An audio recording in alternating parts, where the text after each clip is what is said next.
Welcome to another installment of CARBO's ongoing series entitled Results from the Field. Hello everyone, my name is Terry Palisch and I'm a Global Engineering Advisor at CARBO Ceramics. And today we'll be reviewing the field results from an operator who utilized NANOMITE C, CARBO ceramic microproppant technology in their Utica Shale completions. We'll be reviewing how they used NANOMITE to cure fracture entry restrictions, reduce their treating pressures, and ultimately save costs on chemicals and supplies. So before we get into the case history, I do want to review a few of the features and benefits of NANOMITE so that we better understand why we're seeing the benefits that we see in our case history. So first of all, NANOMITE is considered a 325 mesh product with a mean particle diameter of 45 microns. However, it is a multi-sieve product in that there are particles ranging in size anywhere from 150 down to smaller than 635 mesh. NANOMITE is also much smaller than 100 mesh sand, as you can see in the bottom right here, which provides a superior transport to 100 mesh and other products that you're pumping, which allows it to reach out further perf clusters and out into the fracture.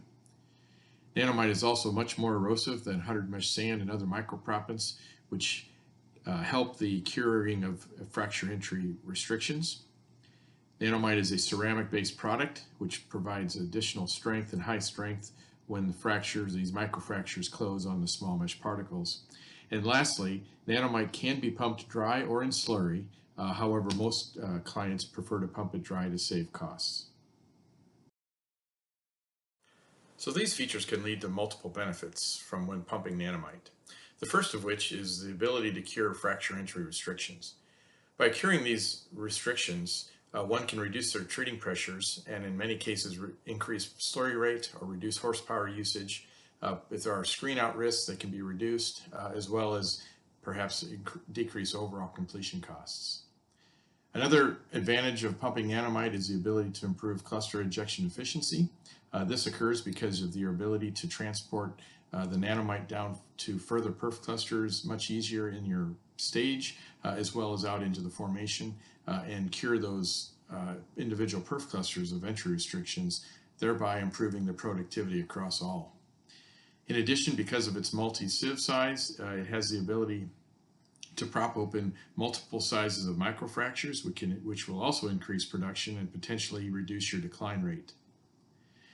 By reducing your treating pressure, in many cases, you can minimize your chemical costs. And then lastly, as we mentioned before, it can be delivered to the well dry, which makes it a lower cost alternative to most other microproppants on the market. So next, let's go ahead and get into the field results. This is a Monroe County Utica field example. In this case, what we're going to be doing is reviewing treating pressure data, so we'll be illustrating the benefits of two of those that I just mentioned, one being the curing of entry restrictions and the reduction in FR. Now, this operator is monitoring production and productivity increases as we speak. However, those won't be covered in this particular presentation. So just as a quick overview of the design for these wells, there were 3 wells in which NANOMITE was deployed in every one of the stages. It represents over 200 stages overall. In each stage, or in each completion stage, they pumped 4,000 pounds of NANOMITE very early in the treatment, typically right after catching rate. Now this NANOMITE replaced about 27,000 pounds of the designed 100 mesh and 4070. This was done to keep the job cost neutral. It was also done because it was felt that the NANOMITE would easily replace much larger amount of surface area than what was reduced from the 27,000 pounds. It was immediately followed by the 100 mesh and the 4070 sand. In addition, there was a small tail end of 4070 lightweight ceramic to help with cycling that was assumed was going to occur on these wells. The jobs were designed as slickwater fracs. And it's of note that previous wells in the area had difficulty placing the designed amount of proppant. Typically, they would pressure out or screen out early, and in many cases, they left a large amount of proppant at the surface without meeting their design expectations. So we have analyzed over 200 stages, essentially all the stages from the 3 wells. And what we're going to do is we're going to look at just 3 examples so that you can get an idea of the advantages that we're seeing on location. So in this first example, you can see a treatment plot. We're going to look at 3 treatment plots here in just a moment. They'll all be geared the same. You'll have red as the wellhead treating pressure on the y-axis on the left, and then you'll have blue, which is the slurry rate, which is a blue on the right axis. And we're going to also annotate the beginning and ending of the nanomite as it hits the perfs. So in this case, nanomite hit the perfs right here, and it was basically done hit at the perfs over here. In addition, we'll annotate some pressure data as well. So in this particular case, you can see they got to rate at 80 barrels a minute. In this case, they were running up pretty high treating pressures, so they didn't go any higher on rate. At that time, you can see the treating pressure was running pretty level as a nanomite hit the perfs. Shortly thereafter, however, we saw this bump in injection pressure. In this case, about 250 psi of what we would call diversion. We believe this is indicative of the diversion that's going on in the perf clusters as we condition them. After that initial diversion, you then see a steady decline in treating pressure to the point where overall we saw a 350 psi decrease in wellhead treating pressure from the beginning to the end of the nanomite section.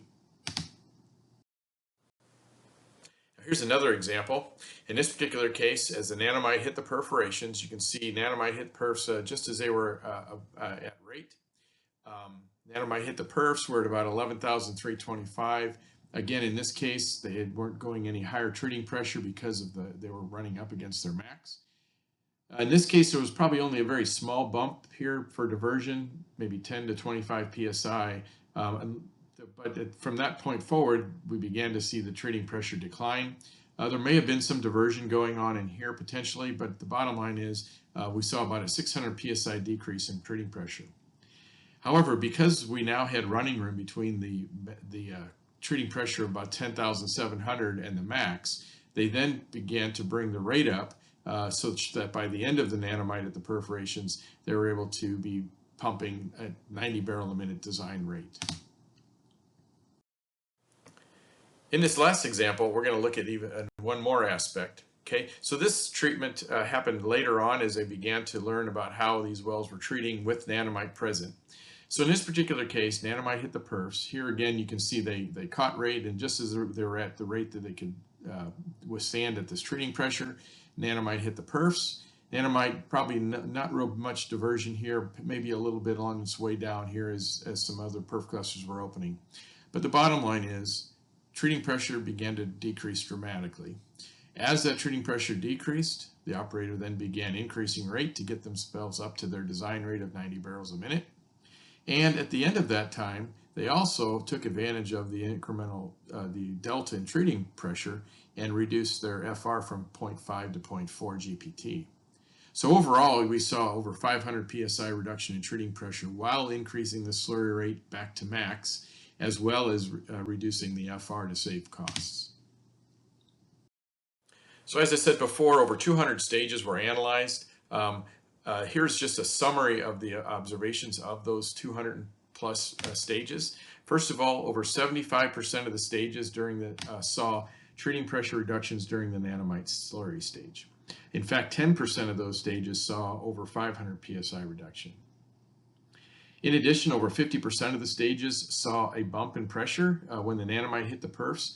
The average bump in pressure was approximately 200 PSI, which again, we felt like indicates some near wellbore diversion of either the fracture or of additional perf clusters. In over 80% of the stages during the nanomite stage, we saw a slurry increase. They were able to take advantage of their reduction in treating pressure and increase their rate back up to their 90 barrel a minute design. 10% of those stages actually were allowed to go up an additional 10 barrels a minute over where they were at before nanomite hit. In addition, as they began to learn how these wells treated, the stages treated, they started reducing their FR concentrations such that over a third of the stages saw a reduction of 0.1 to 0.2 gallons per thousand within the job themselves. And lastly, again, very important to this operator, they had 100% success placing all of their proppant. So in contrast to offset wells and other treatment data that they'd seen in the past, they were able to, because of pumping the nanomite, to place all of the proppant that they designed to place. This operator also participated in a shale forum in which they also presented their data. They talked a little bit about why they were tailing in with ceramics to withstand the cycling these wells were going to see. They also talked about the advantages of the nanomite. 7 advantages here that they noted, really all of which I've just discussed in what we saw in the treating plots. They also talked a little bit about the operation. They talked about how it was a challenge, of course, to pump a very fine product like nanomite dry. However, but they also noted was that eventually, after working through the issues, they were able to get some best practices lined out. As a matter of fact, CARBO supplied an on-site engineer to help them with that, who had experience placing nanomite in a dry, and we can do that for others as well. So just to summarize, again, nanomite is a ceramic microproppant. It's got a mean particle diameter of 325 mesh. However, it does cover multiple sieve sizes so that it can enter multiple microfracture sizes.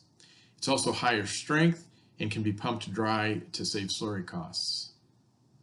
The benefits of nanomite are threefold. It cures fracture entry restrictions, it improves cluster efficiency, and it can increase your propped contact area. And by doing so, it can reduce your costs on site, whether it be in treating time, horsepower, or potentially minimize screen-out risks, as well as increase your productivity and recovery in your wells.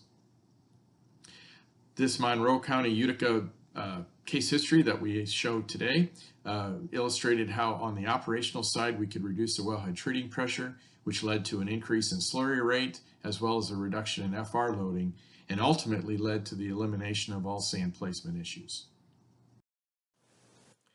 So with that, I'm going to close today's installment of Results from the Field. I would like to draw your attention to our website, www.carboceramics.com. If you'd like more information on nanomite or other technology products, or our strategy and field consultants, or Frac Pro software. If you would like to contact me about any questions you may have about this presentation or anything else, please feel free to email me at the email address shown below. And with that, I want to wish everyone a good day.